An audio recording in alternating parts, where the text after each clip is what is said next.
What is up, Sports Key to KliqpodD and YouTube Nation? As always, thank you for joining me, your boy JG, back with another episode of What Did We Learn from Monday Night Raw? With that being said, what was the first thing we learned last night on Monday Night Raw?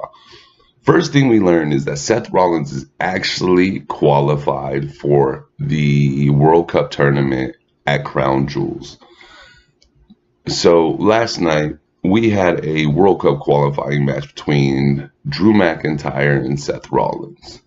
The match itself, I absolutely loved it. Thought it was an absolutely great match. The only problem is it was kind of just rinse and repeat. But with that being said, Seth Rollins does walk away and qualifies himself to be included in the World Cup match at Crown Jewels. So right now, that lineup is getting stacked. And as of this moment, I can't even predict the winner for that.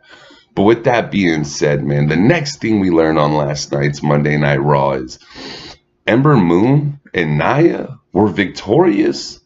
But out of everybody, it's actually Dana Brooke left standing in the ring all by herself. So last night, we get a tag team matchup, Ember Moon and Nia Jax versus the returning Tamina. Crazy, I know, right? And Miss Dana Brooks. Ember Moon and Nia walk away victorious. Ember hitting the Eclipse on Dana Brooke, getting the pin 1, 2, 3. But after the match, Tamina's attempting to throw Nia over the ropes. And Ember Moon joins right in with her and helps throw Nia over the ropes. But while Ember Moon is going to throw Tamina over the ropes, Dana Brooke sneaks up behind both of them and throws them both out. So is this a premonition of what we very well could see at Evolution in the Women's Battle Royal? Could Dana Brooks actually be the one victorious and walking away your Evolution Battle Royal champion? I hope not. I really hope not. The next thing we learned on last night's Monday Night Raw is Ronda Rousey can't stand the Bellas. And everything she said last night was absolute honesty. So last night, we get Ronda Rousey coming down to the ring, and she wants an explanation on why the Bellas turned their back on her last week.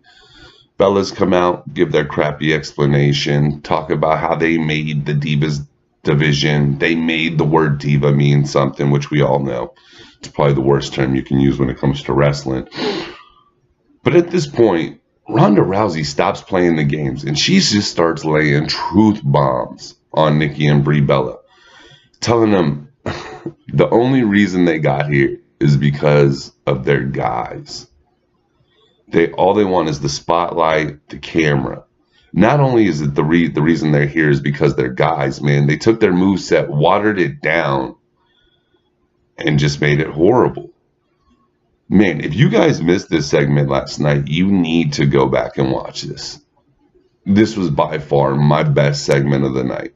Ronda Rousey drops nothing but truth bombs, even telling Nikki the only way she got in to the door was because of John Cena's bedroom door. And now he's even kicked her out. So I was dying laughing, man. Sometimes the truth just really hurts. And from the Bellas look last night, whoo, did the truth really sting, man? So this only gets me more excited as we go towards Evolution. Not so much for the match, but just seeing the growth in Ronda Rousey from where she first started with promos to where she is now. And don't get me wrong, last night's promo was not the best ever. She definitely had some hiccups in there. But with all that being said, the way this whole thing came off was absolutely flawless. Loved it. Ronda, keep up the good work. You are on fire. Fire right now. Man, I don't want to see anything change here. Next thing we learned on last night's Monday Night Raw is Angle using mind games to keep the upper hand on Baron Corbin. So last night, Baron Corbin attempts to put Kurt Angle in a handicap match versus AOP. And initially, I'm thinking in my mind, if this goes off, AOP is absolutely going to destroy him. But When it comes down to match time, you can see whoever's in the ring with AOP is trying to imitate Kurt Angle, but it's not Kurt Angle. I mean, you can tell just from the shape, the figure shape. Doesn't have that short, stocky, parish build almost, you know? But we find out after the match, after AOP demolishes whoever it is, they decide to unmask him. At this point, we realize it's not Kurt Angle. Before Corbin can say anything, Angle is on the side of him, hits a Angle slam on the walkway, starts a little dance and walks off. So once again showing us Kurt Angle still has the upper hand in the mind games with Baron Corbin. Way to go, Angle. Way to get yourself over last night and actually be the one who walked away victorious from this whole situation. The next thing we learned last night was probably the lowest point of the night, and that's Finn Balor was once again victorious over Jinder Mahal. I mean, it's really that simple. We get a one-on-one match with Jinder and Finn Balor. Finn pins Jinder, walks away victorious. 1, 2, 3. I mean, I don't know. I don't really think this is building up to any storyline other than the mixed match challenge. But outside of the mixed match challenge, I don't have a clue what this actually has to do with the storyline as we head into Crown Jewels. And at this point, I don't expect to see either one of these guys on the card. The next thing we learned from last night, Monday Night Raw, is Lita and Trish are ready for Evolution. So we get a segment where Lita and Trish are coming out, and they're talking about their tag match at Evolution against Alexa Bliss and Mickie James. And during this point, Alexa Bliss and Mickie James decide to make their way into the arena to confront Trish and Lita. After some back and forth words, Alexa and Mickie are starting to walk down to the ring as if they're going to actually enter the ring and get into a fight with Lita and Trish, which at the last second they actually turn their backs and walk away, still leaving us having not seen either one of these four women lay hands on each other. So with that being said, this is only going to continue to build up to Evolution as we get closer and closer. I expect at some point we will see these women finally get their hands on Alexa and Mickie. But for now, Alexa and Mickie stay unscathed and look forward to the next week as they continue their mind games with Lita and Trish. The next thing we learned on last night's Monday Night Raw is Natty, Bayley, and Sasha are just too much for the Riot Squad. So last night, we get a match, which is Natalya versus Ruby Riott. Supposed to be one-on-one. But with Ruby coming down with the Riot Squad, Natty comes out and lets her know, hey, I'm not an idiot. I'm not going to come down there by myself. And she introduces the first person she's bringing with her, which is Bayley. Then she introduces the second person she is bringing with her, which at this time we hear the boss's music and we see a returning Sasha Banks. Sasha, where have you been, girl? I have needed you in my life, and God, is it so good to see you back. So we see the return of Sasha Banks. The match, it wasn't bad. Natty walks away victorious, at which point the Riot Squad, of course, try to get the upper hand. But once again, Natty, Bayley, and Sasha prove they are too much for the Riot Squad as they walk away victorious. And I guarantee you, this is going to lead us into something as we get closer and closer to Evolution. And for me, I can't wait to see what this builds up to. At this point in time, I'm thinking it's going to be a 6-way tag between all 6 of these women, which I will not complain at all, and I will absolutely enjoy. So fingers crossed this is what the WWE actually decides to do. The next thing we learned on last night's Monday Night Raw is Apollo Crews wants a piece of Elias. So during Elias's performance last night, where he is going in on the city of Philadelphia, and I mean absolutely in, talking trash like no other. So this is back-to-back weeks where this man has talked crap about Seattle and now Philadelphia, and both times he has done it. It has just been absolutely amazing. I mean, the response by the crowd has been tremendous.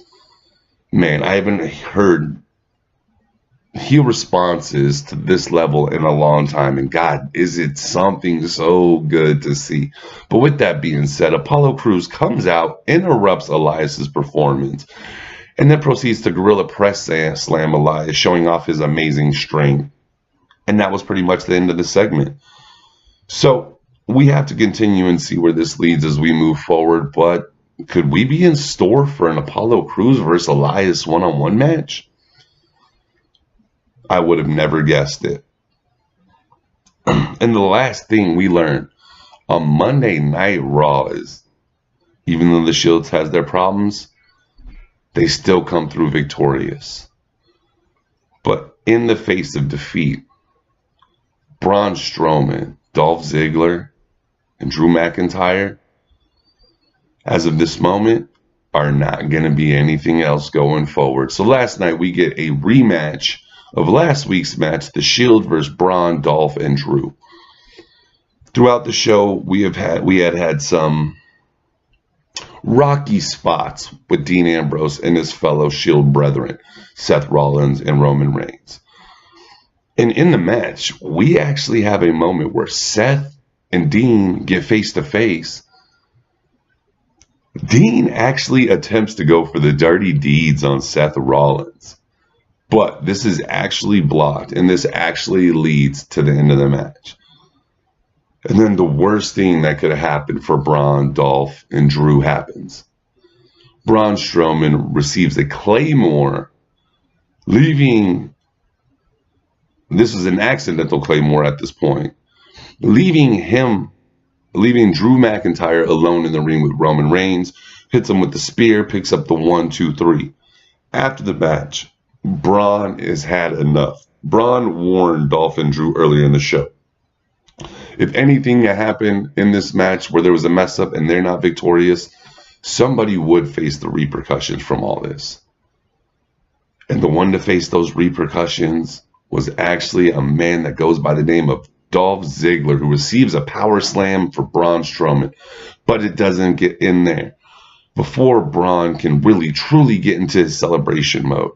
He receives a Claymore for his actions, only setting us up further for the dismantling of these three men next week as we move into next week's Monday Night Raw.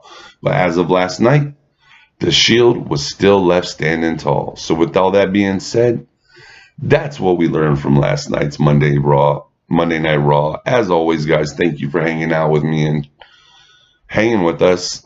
Sorry about over the last week. We've had some technical issues, so actually a couple videos I wanted to get up. Unfortunately, I wasn't able to.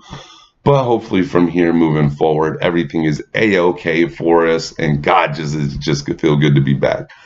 But as always, guys, I'm signing off for now. I will talk to you guys later today with the Tuesday Night SmackDown. What did we learn? But until then, as always, take names, kick ass, and peace.